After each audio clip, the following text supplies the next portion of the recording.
Təsəvvür edin, yəni siz dinləyicilərimiz bir anlıq bunu təsəvvür edin. Zülmət qaranlıq bir boşluqda, həyatınız boyu heç vaxt hiss etmədiyiniz qəribə bir çəkisizlik içində süzülürsünüz. Özü də tək-tənha. Tamamilə. Ətrafınızda tanımadığınız, dayanmadan səs salan, titrəyən metal cihazlar var və siz illərcə təlim keçmiş, riyaziyyatı bilən bir astronavt deyilsiniz. Yəni heç nəyin fərqində deyilsiniz. Düzdür. Siz sadəcə bir neçə ay əvvəl Moskva küçələrində soyuqdan qorunmağa çalışan, yemək axtaran 2 yaşlı sıravi bir küçə itisiniz və hara getdiyinizi bilmirsiniz. Ən ağrı da odur ki, bax o metal qutunun içindən bir daha o küçələrə, ümumiyyətlə yer kürəsinə geri qayıtmayacaqsınız. Aha, sərt səslənir, bilirəm, amma bunu demək məcburiyyətindəyəm, çünki adətən kosmik kəşflərdən danışanda ağlımıza ancaq o qüsursuz riyazi hesablamalar, mühəndislik möcüzələri gəlir. Halbuki işin arxa planı çox fərqlidir. Tamamilə. Bəşəriyyətin ulduzlara gedən yolu bu hesablamalarla deyil, məhz həmin o səssiz qəhrəmanların çəkdikləri ilə başlayıb. Bugünkü dərin araşdırmamızda masamızın üstündə arxiv sənədləri, məxfiliyi ləğv edilmiş köhnə hesabatlar və NASA-nın gələcək 10 illiyi üçün kosmik biologiya planları var. Çox zəngin mənbələrimiz var bugün. Elədir. Və missiyamız sadəcə hansı heyvanın nə vaxt uçduğunu sadalamaq deyil. Biz o heyvanların biologiyasının kosmosda necə dəyişdiyini öyrənəcəyik. Yəni əslində bizim öz bədənimizin bu qaranlıq boşluğa necə reaksiya verəcəyini anlamağa çalışacağıq. Çünki kosmos, yəni obyektiv baxsaq, əslində mexaniki maşınlar, peyklər üçün yaradılmış bir mühitdir. İçi maye ilə dolu, nəfəs alan, sümükləri və qan dövranı olan bioloji orqanizmlər üçün o boşluq tam bir kabusdur. Kosmosa çıxmaq bioloji olaraq imkansıza meydan oxumaqdır. Və gəlin o imkansızın ilk sınağından başlayaq. 1957-ci il Sputnik 2 missiyası və bayaq bəhs etdiyim o küçə iti Laika. Bəli, məşhur Laika. Məni ən çox düşündürən detallardan biri Laikanın niyə seçilməsidir. Yəni o, xüsusi laboratoriyada yetişdirilmiş, genetikası hesablanmış, elit bir heyvan deyildi. Sadəcə küçədən tapılmışdı. Arxivləri oxuyanda adam başa düşür ki, küçə etləri xüsusi olaraq axtarılırdı. Çünki onlar acılığa, dondurucu soğuğa öyrəşmişdilər. Ekstremal stresə dözümlü idilər, belə deyək. Düzdür. Laboratoriyada böyüyən bir it, o raketin içindəki səsküydən yəqin ki, ürək böhranı keçirərdi. Şübhəsiz. Laikanın həm də çox sakit bir xarakteri var idi. Bu da dar bir kapsulda panikaya düşməməsi üçün kritik məqam idi. Təbii ki, o dövrün texnologiyası hələ kosmik gəminin yerə sağ-salamat qayıtmasını təmin edə bilmirdi. Amma uzun illər rəsmi hekayə belə idi ki, Laika orbitdə bir neçə gün yaşadı və planlaşdırılmış şəkildə yuxuya gedərək öldü. Yəni ictimaiyyətdə belə deyilmişdi. Bəli. Lakin 10 illiklər sonra açılan arxivlər bizə tamamilə başqa bir mənzərəni göstərdi. Kapsulun daxilindəki temperatur nəzarət sistemi sıradan çıxmışdı. Dəhşət. Laika uçuşun ilk bir neçə saat ərzində həddindən artıq istidən və stressdən həyatını itirib. Çox ağır bir bədəldir düzü. Bu hadisə bugün də elm naminə canlıların qurban verilməsi ilə bağlı o böyük etik sualı açıq saxlayır. Laikanın xatirəsi yaşayır o qrafik romanlarda, abidələrdə falan. Amma gerçək budur ki, o geri qayıtmaq şansı olmayan bir canı idi. Elədir. Xoşbəxtlikdən ondan sonra gələnlərin taleyi fərqli oldu. 3 il sonra 1960-cı ildə Sputnik 5 ilə Belka və Strelka kosmosda düz 27 saat ərzində yerin ətrafında 17 dövrə vurub sağ qayıtdılar. Özü də gəmidə tək deyildilər. Onlarla birlikdə siçanlar, dovşan və milçəklər də var idi. Amma buradakı əsas elmi sual G qüvvəsi, yəni o cazibə qüvvəsinin təzyiqi ilə bağlı idi, səhv etmirəmsə. Dəqiq. Sual buydu ki, qan dövran sistemimiz raket orbitə çıxarkən yaranan o dəhşətli təzyiqə necə tab gətirəcək? Yəni o sıxılma hissi. Bunu vizuallaşdırmaq üçün belə düşünün. Avtomobildə qaz pedalına qəfil basanda necə oturacağa yapışırsınız, bax o hiss etdiyiniz təzyiq G qüvvəsidir. Raket buraxılışı zamanı isə bu qüvvə 7-8 qatına çıxır. Sinənizdə sanki bir fil oturub, qan bədənin aşağı hissəsinə doğru o qədər şiddətli itələnir ki, ürək qanı yenidən beyinə pompalamaqda çətinlik çəkir. Və beyin qansız qalanda insan huşunu itirir. Tamamilə düzdür. Belka və Strelkanın sağ qayıtması göstərdi ki, məməlilərin ürək-damar sistemi bu vəhşi fiziki təzyiqdən sonra yenidən bərpa oluna bilir. Çox maraqlıdır. Hətta sonradan arxivlərdə qeyd olunur ki, Strelkanın balası oldu, adını Pushinka qoydular. Aha, məşhum hədiyyə. Bəli, Xruşov da onu götürüb John Kennedy'yə hədiyyə etdi. Təbii ki, biz bu cür arxiv sənədlərini inceləyərkən hər hansı bir siyasi tərəf tutmuruq, sadəcə tarixi sənədlərin bizə verdiyi faktları səsləndiririk. Amma soyuq müharibənin tən ortasında belə bir siyasi jest çox absurd və maraqlı bir detaldır. Hə, siyasi tərəfi bir kənara qoysaq, bioloji suallar hələ yeni başlayırdı. İtlər sübut etdi ki, bədən dözür. Amma sadəcə oturub həyatda qalmaq başqadır, kosmik gəmidə işləmək, qərar vermək tamam başqadır. ABŞ isə məhz bu sualın arxasınca getdi. Və cavab tapmaq üçün şimpanzelərə müraciət etdilər. Şimpanze Ham, 1961-ci il. Sənədləri oxuyanda bir şey diqqətimi çəkdi. Bəlkə də dinləyicilərimizin çoxu bunu bilmir. Uçuşa qədər bu heyvanın adı yox idi. Ona sadəcə nömrə 65 deyirdilər. Səbəbi də çox praqmatik idi. Hə, hökumət qorxurdu ki, əgər raket partlasa, ictimaiyyət ad qoyulmuş bir canlıya daha çox emosional bağ qurur, deyə böyük reaksiya verər. Yalnız sağ-salamat qayıtdıqdan sonra ona Ham adı verildi. Özü də Ham sadəcə o kapsulun içində oturmamışdı. O qolları basır, işıq siqnallarına reaksiya verirdi. Mikrogravitasiya da qərar verirdi yəni. Bəli, o 6.6 dəqiqəlik çəkisizlikdə kompleks tapşırıqları icra edirdi. Bu, idrakin kosmosda işləyə biləcəyinin sübutuydu. Lakin Hamın hekayəsinin qalan hissəsi məni çox düşündürür. O, yerə qayıdandan sonra həyatının qalan 17 ilini zooparklarda keçirdi. Hesabatlarda onun depressiyaya düşdüyü qeyd olunur. Bu çox kədərli məqamdır. İndi adam düşünür, sizcə bu heyvanlar bioloji sensorları idi, yoxsa kosmosun ilk həqiqi astronavtları? Və o travma kosmik uçuşdan idi, yoxsa sonraki əsarətdən? Sualınız çox yerindədir. Kosmik biologiyanın ən az danışılan tərəfi məhz psixologiyadır.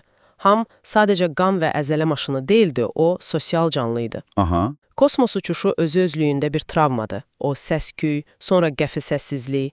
Amma bir şimpanze üçün ən böyük cəza illərlə davam edən sosial təcriddir. Yəni, qəfəsdə tək qalmaq. Bəli, biz buradan gələcək astronavtlar üçün dərs alırıq. Fizikanı hesablaya bilərik, bəs insan psixologiyası aylar, hətta illərlə qapalı mühitə necə dözəcək? Sağ qalmaq hələ yaşamaq demək deyil.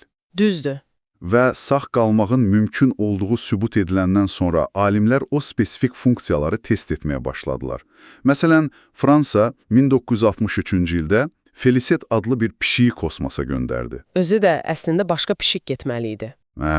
O qaçıb canını qurtardı, Felisetdə isə uçdu. Onun beyindən xüsusi elektrodlar yerləşdirilmişdi və nevroloji fəaliyyət izlənilirdi.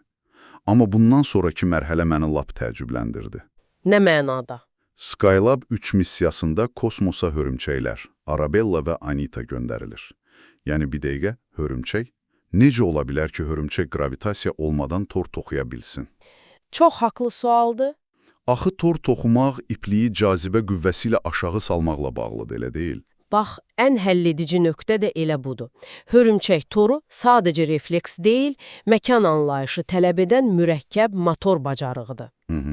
Cazibə qüvvəsi yoxdursa, iplik aşağı düşmür, havada süzülür.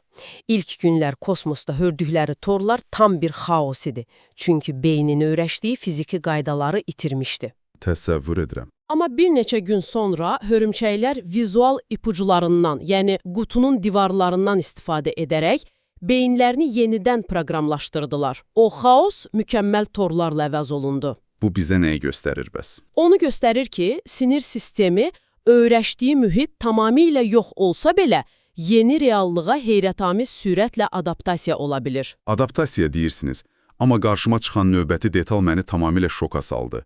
NASA 1991-ci ildə kosmosa meduzalar göndərib. Bəli, çox məşhur təcrübədir. Yəni, kosmik gəminin içinə meduza qoymaq. Sanki Nuhun gəmisini orbitə çıxarırıq, amma təcrübənin nəticəsi daha da qəribədir. Yerə qayıtdıqdan sonra meduzalar hərəkət qabiliyyətlərini tamamilə itirdilər. Mən başa düşmürəm, niyə məhz meduza? İnsanla meduzanın tarazlığı arasında necə bir əlaqə ola bilər? Kənardan absurd görünə bilər, düzdür? Amma arxasında duran bioloji mexanizm möhtəşəmdir. İnsanın daxili qulağında tarazlığı təmin edən mikroskopik kristallar var. Aha. Siz başınızı aşağı əyəndə cazibə qüvvəsi o kristalları aşağı çəkir, onlar daxili qulaqdakı tüklərə toxunur və beyinə siqnal gedir. Yəni sanki bir qar kürəsinin içindəki. Qar dənəcikləri kimi. Gravitasiya o dənəcikləri aşağı çəkir və biz aşağının hara olduğunu bilirik. Tamam. Bəs kosmosda?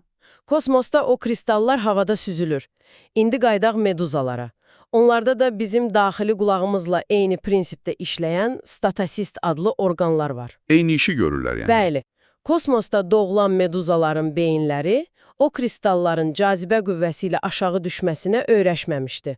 Yerə qayıtdıqlarında isə qəfil yaranan cazibə qüvvəsi kristalları aşağı çəkəndə meduzanın sinir sistemi bu siqnalı oxuya bilmədi. Və tarazlıqlarını itirdilər. Tam bir qarışıqlıq yarandı. Bu təcrübə sübut etdi ki, əgər biz bir gün kosmosda uşaq dünyaya gətirsək, o uşaqların tarazlıq sistemi, sinir əlaqələri tamamilə fərqli formalaşacaq. Bu sözün əsl mənasında beyni yandıran bir reallıqdır. Yəni biz sadəcə vərdişlərimizi yox, anatomiyamızın işləmə prinsipini də dəyişirik. Mütləq. Amma bütün bu danışdıqlarımız, yəni itlər, şimpanzelər, meduzalar, bunlar hamısı aşağı yer orbitində baş verirdi. Yəni yerin bizi qismən qoruduğu yerlərdə.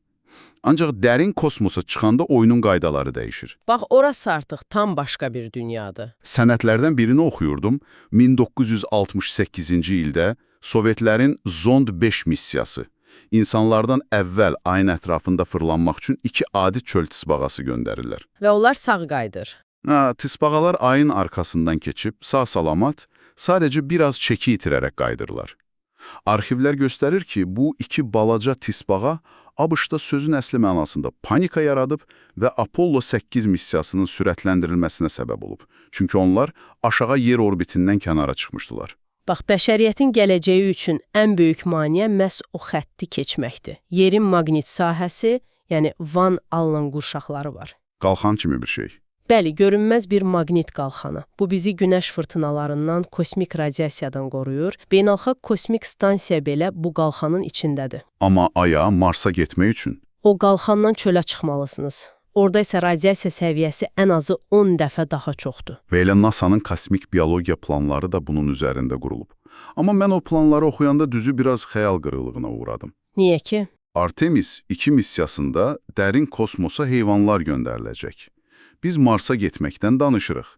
NASA isə kosmosa meyvə-mülçəkləri göndərməyi planlaşdırır. Aha, milçək məsələsi. Hətta xüsusi alimlərə illik təqaüdlər ayrılır. Yəni, insanla milçəyin nə əlaqəsi var axı? Bizi dərin kosmosa bir milçək hazırlayacaq. Sizin xəyal qırıqlığınızı başa düşürəm, amma o Drosophila melanogaster adlı milçəkləri heç vaxt kiçik hesab etməyin. Ciddi deyirsiniz? Bəli, bizim genetik kodumuz onlarla inanılmaz dərəcədə oxşardı. İnsanlarda xəstəlik yaradan genlərin təxminən 75%-nin o milçəklərdə qarşılığı var. Bir dəqiqə 75%? Elədir. Onların ürək əzələləri, sinir sistemləri hüceyrə səviyyəsində bizimlə demək olar eyni cür fəaliyyət göstərir. Ən vacibi isə onların həyat dövrü çox qısadır. Aha, tez çoxalırlar. Bəli, insanın kosmik radiasiyaya necə reaksiya verəcəyini görmək üçün 10 illiklər lazımdır. Amma milçəklər bir neçə həftə ərzində nəsillər verir. NASA, dərin kosmosun nəsildən nəslə keçən təsirlərini öyrənmək üçün onları izləməlidir. İndi aydın oldu. Yəni biz onları müşahidə edərək, əslində bioloji olaraq irəli sarma düyməsinə basırıq. Öz gələcəyimizi onların ömründə görürük. Tamamilə. Bu yanaşma gəmiricilərdə də var. Hə, sənədlərdə qeyd olunurdu ki, siçanlar üçün kosmosda 6 ay, insan həyatının 27 ilinə bərabərdir. Bədənin qocalmasını öyrənmək üçün mükəmməl modeldir. Amma məni ən çox qorxudan DNT məsələsi oldu. Oxuduğum arxivlərə görə, Çin Kosmos Agentliyinin o SG-10 adlı peykindəki təcrübədə siçan rüşeymlərinin DNT-sində ciddi qırılmalar qeydə alınıb. Çünki radiasiya hüceyrələrin içindən keçən mikroskopik güllələr kimidir. DNT-ni ikili bir nərdivan kimi təsəvvür edin. O güllələr birbaşa pillələri qırır.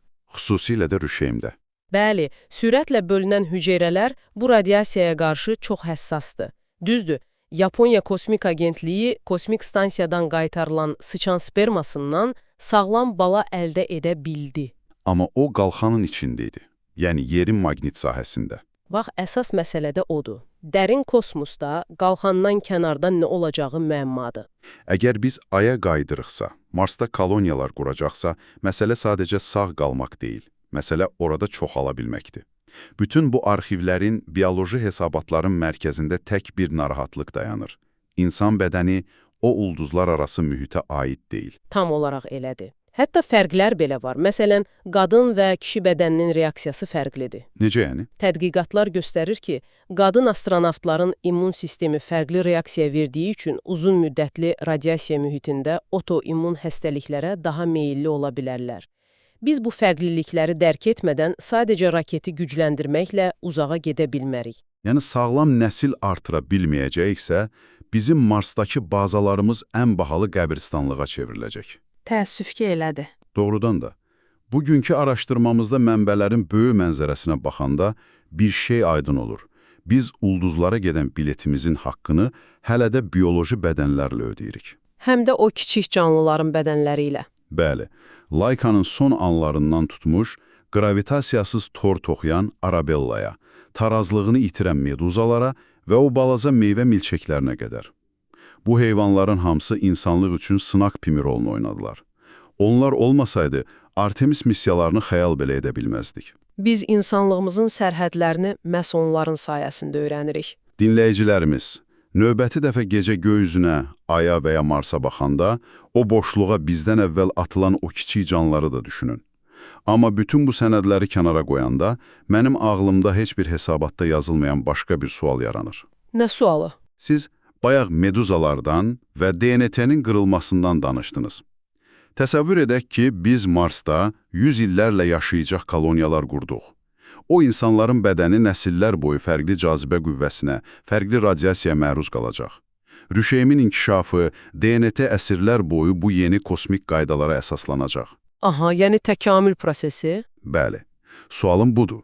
Bir neçə 100 ildən sonra o planetlərdə doğulacaq nəsillər yerə qayıtsa, onlar hələ də bioloji olaraq bizimlə eyni növ, yəni Homo sapiens sayılacaqlarmı? Vay, bu çox dərin məsələdir. Yoxsa o mühit bizi tamamilə yeni kosmosun formalaşdırdığı fərqli bir növə çevirəcək?